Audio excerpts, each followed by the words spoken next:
Yun.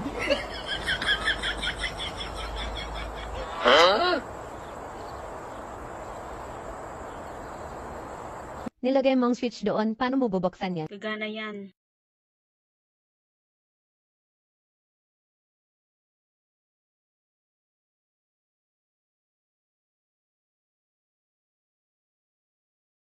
Paano mo naman papatayin ngayon? Oh no!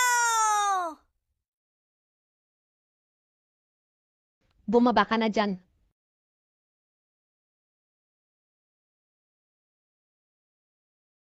Sino nagsabi sa'yo na ilagay mo doon? Si Yang Yang. Sinabi niya kasi na pag nilagay doon, makakatipid daw sa wire. Anong problema?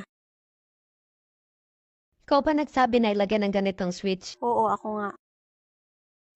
Ngayon sabihin mo, paano mo papatayin ang fan na to? 哎呦我的妈！